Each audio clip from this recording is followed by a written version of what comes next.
So I'm back just to go through how I'm going to create a box packaging to house my lovely card set in. So I've done a box like this a little while ago for a card set I made.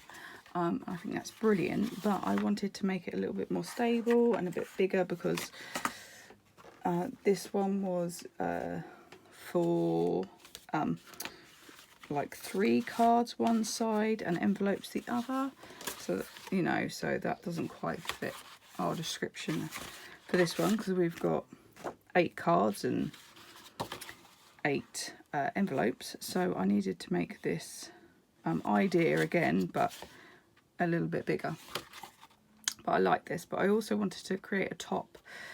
So playing around with some craft card that I've got, I was playing around with measurements and stuff, and then I decided I want something on the top so it doesn't fall out.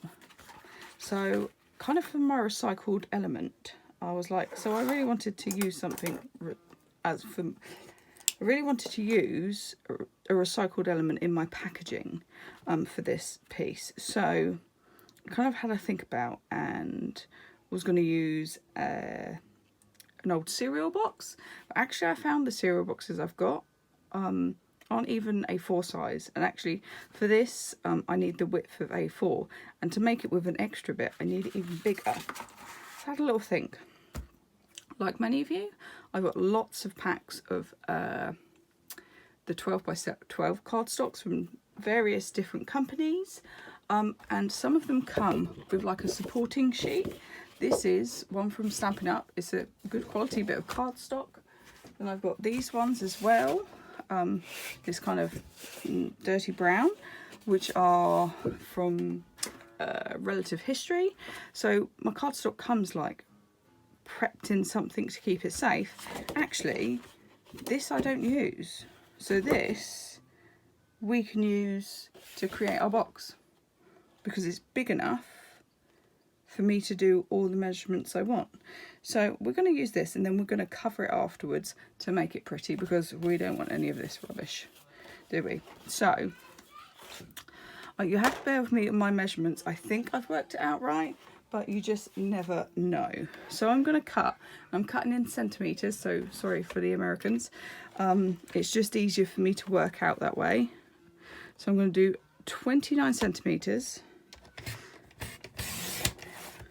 Just takes a little chunk off by, what did we say, 25. 25. Like I said, I'm not really worried about this because this is going to get covered up. So that is kind of the main part of the box.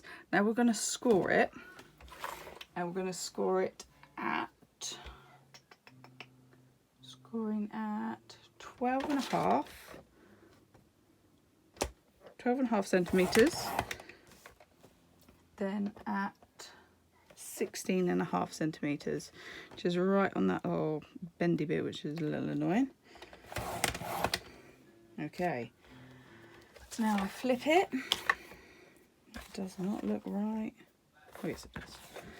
Look, I'm panicking already because I've not got any more of this. Okay, so a 4, I want to do it, so I'm going to do it that way because it means I can cover that up easy. I'm going to score at 4, and I'm going to score at 2 centimetres. So this is all in centimetres.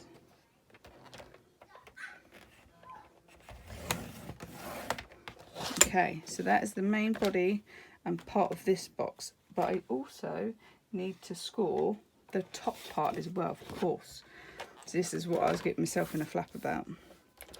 So once again, I'm going to score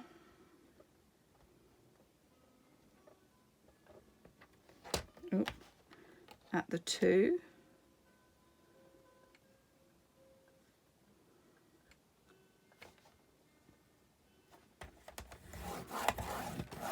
and at the 4.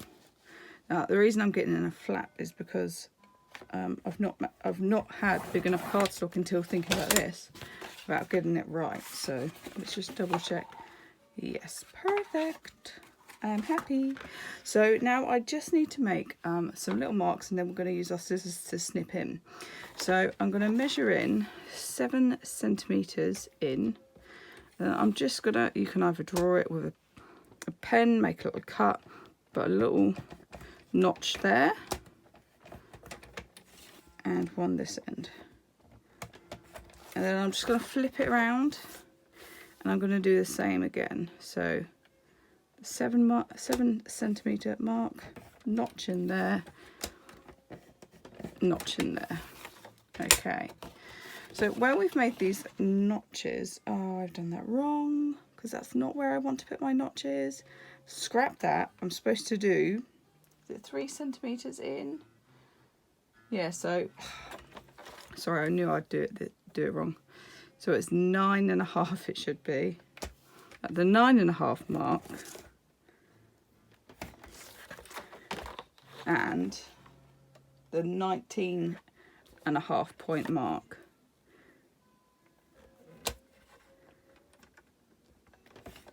Don't worry, that they'll be covered up, those little notches. So the inner ones, so apologies. So we're just going to take our scissors and we're going to snip up to that corner and up to that corner. I'm just going to bend it, and I'm going to just trim that whole bit off.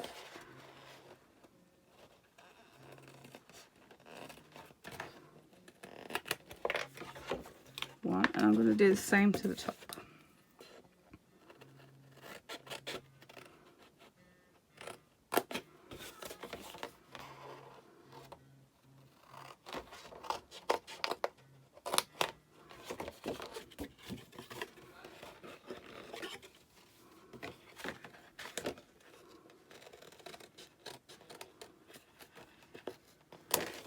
So our box is starting to take a little bit of shape. I'm not going to stick it all together until we've created our panels to go on the over it. It will just because I need to measure it and double check that I'm doing the right size panels. So this will all sit in there. And like that. So far so good. So the next part is we need to make our kind of little pocket bits to go over the top. So I'm going to bring in my other piece of cardstock. So we've got to make 4 kind of slivers, and they are going to be, what do we say, 22 by 5 for 2 of them. So let's just cut this at 5. Nope. Score it first, eh? Cut you at 5.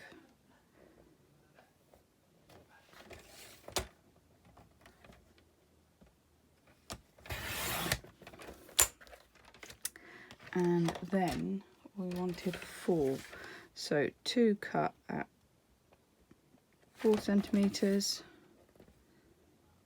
If I can line it up properly. My blade's getting blunt. It's one thing about these type of trimmers. I have a more robust trimmer next to me, but because I'm doing the scoring on this, and I like doing scoring on this, it's just easier. So right, what did I say? 22. So we're going to cut this down to 22. And then we're going to score at 11.5. 11.5 centimeters. And then again at 13.5 centimeters. And I'm going to do the same on all of these bits. So cut it down to 22.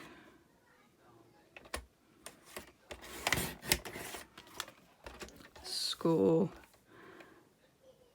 at 11.5 and 13.5.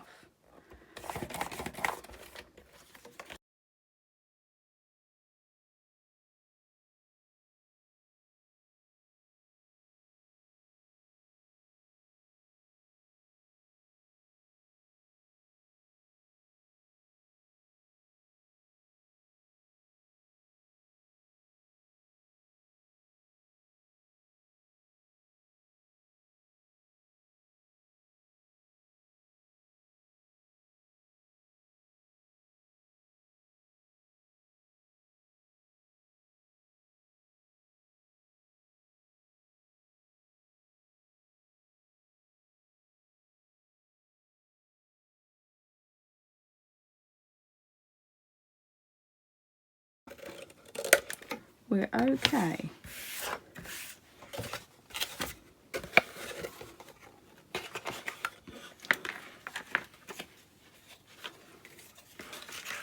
Double check that.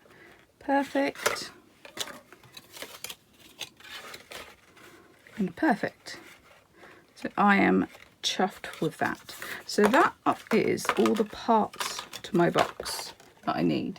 But now we need to create some nice kind of, well, I'm not so fussed about the inside because actually this white cardstock looks fine, but that's going to be covered.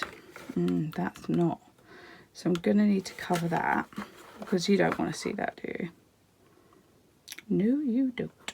So I'm going to have to make a nice covering for these pieces and for this piece. I could do one in the centre as well. So let's crack on and do that. So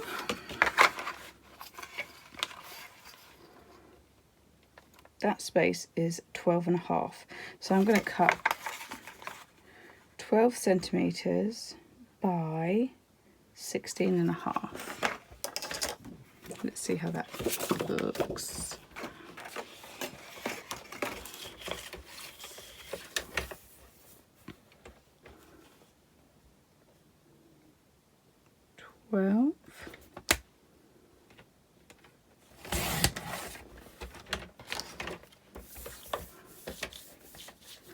By 16.5.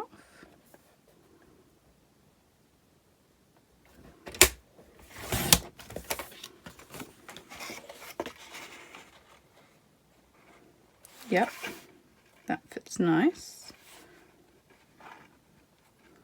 I might actually end up painting some of this, like with some of my nice paints. So let's do another one of those. So that was 12. What is that?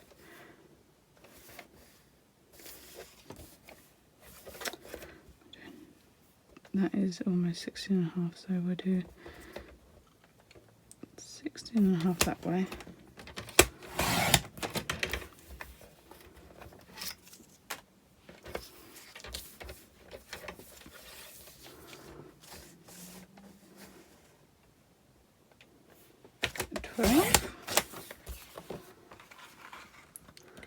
I know that's 4 centimetres, so, and that's the right height. So if I take it in to 3.5, is that going to be too skinny? Nope, perfect. So that's that, that and that. So I have some Cadence black gesso that I think we'll use.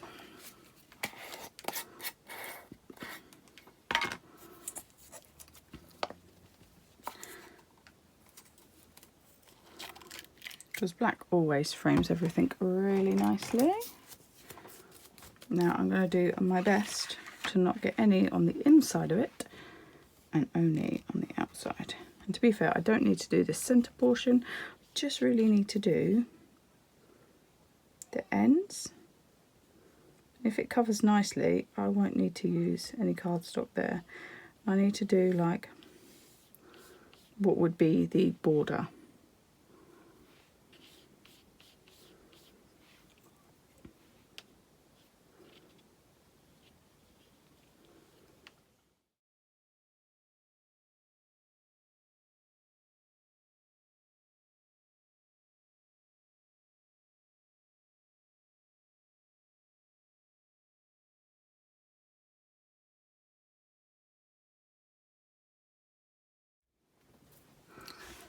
Okay, so I'm just bringing in a craft mat because we're going to do a bit of a splodgy background.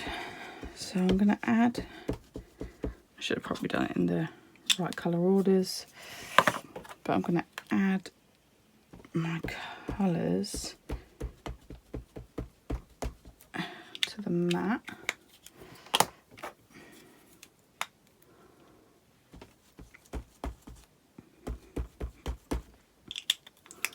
So where's my red?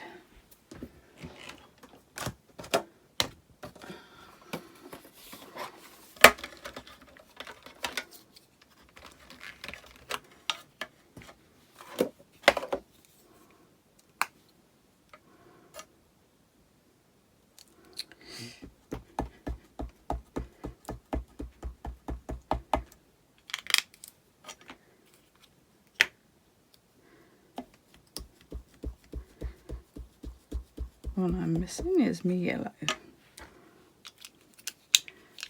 Oh, wait.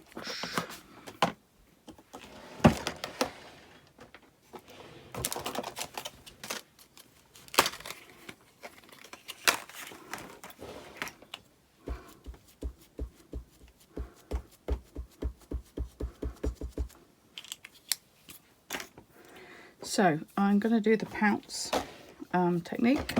So we're going to pop a bit of ink on it, dry it, and then maybe pop some more on. And I'm just going to squirt so I'm going to do it to my cardstock as well because I don't want it to. I'm just going to pounce it, lift it up. If I want, I can lightly mist over it. I'm going to dry that.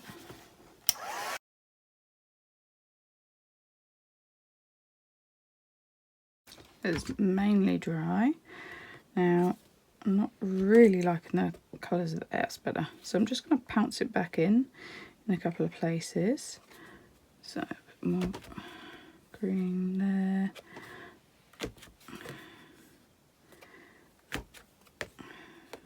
And really get some of those droplets.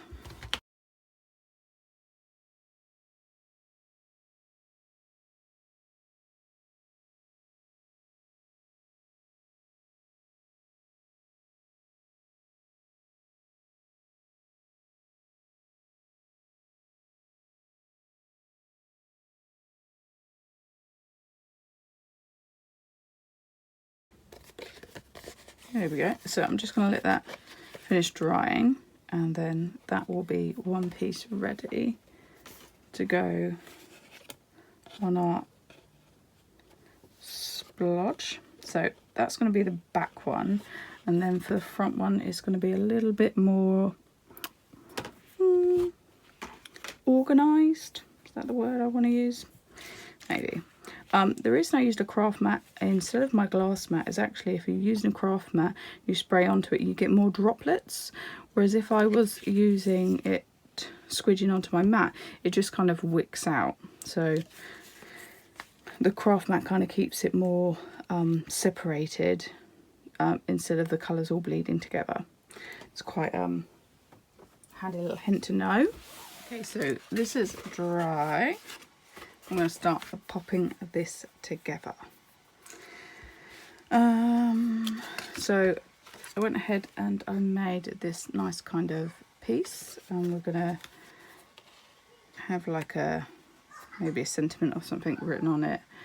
And I got a feather from the garden and I coloured it with one of my blue Copics markers. So that's something else that I've recycled, which I thought would be quite nice as a piece of a decoration. So I'm just going to use some bookbinding glue just to adhere these pieces together, and we're going to start with, let's lay them out. There we go. So first off, I'm going to glue down the back part of this. I'm going to line up my score line, with the bottom of there. Make sure that I'm right on that edge. And then I'm going to bring my tab in and I'm going to put glue. See, I said I didn't really need to paint these bits because these bits are going to be hidden. So I'm just going to get my hand in there, get that in the right position and just hold it there for a sec.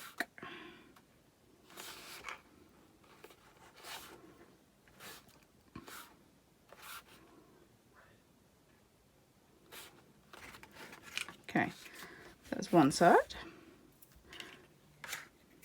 Other side.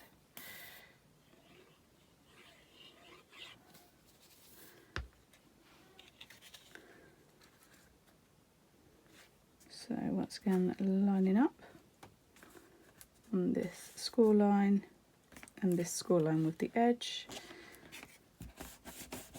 Give it a good press down.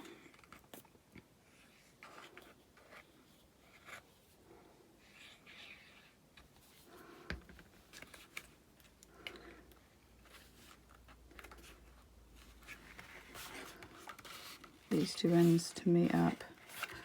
Make sure it's all flush.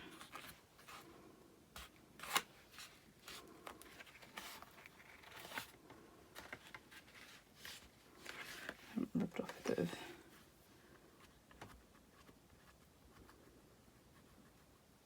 pen there. There you go, it's gone.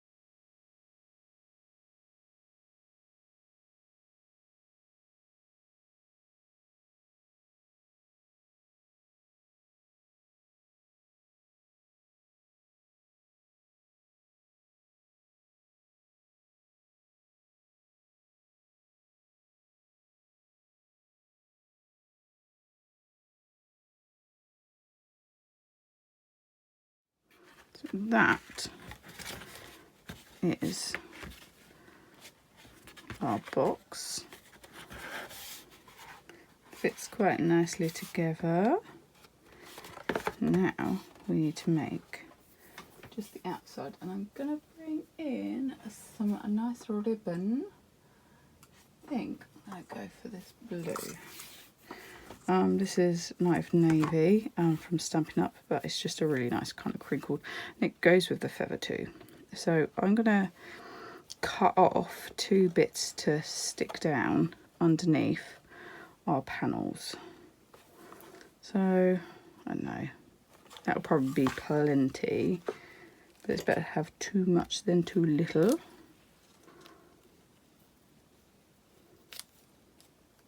As they say. And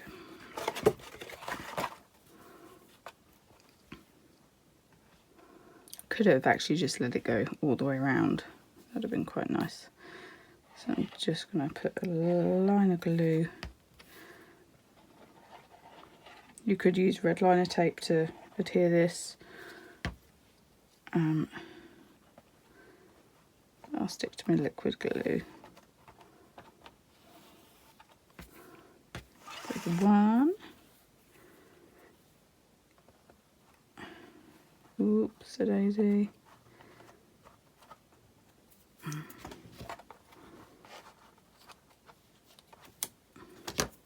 Just getting a little bit excited there.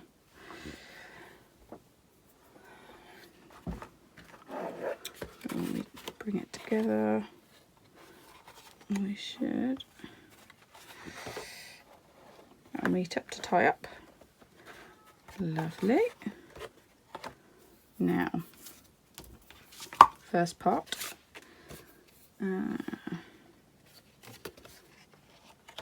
Let's make sure it's the right way up. So that way is the right way up. So, oh, this is the front. So we've got 1, and we've got 2, and we've got a little bit in the middle.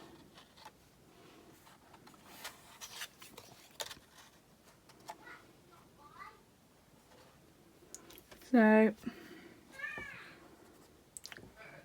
I'm thinking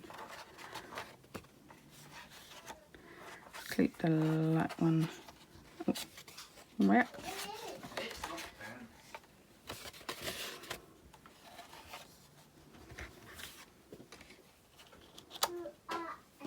T U V W X Y and Z. What book are we reading tonight then?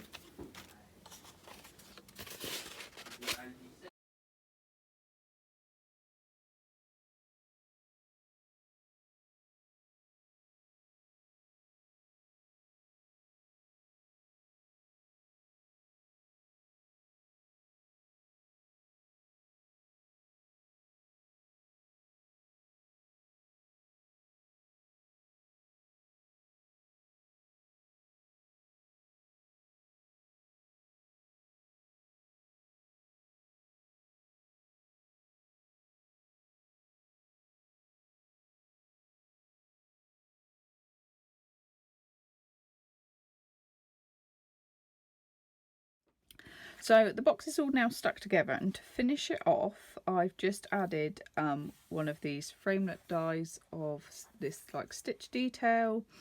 They're just for you, using the same stamp sets that we've used throughout the card set, and some of the embellishments like the beautiful roses from the vintage collection. And I've just added, because I think it's always good, my little kind of own stamp to say this is handmade by me. I just think it's always a nice touch if you're giving this as a gift.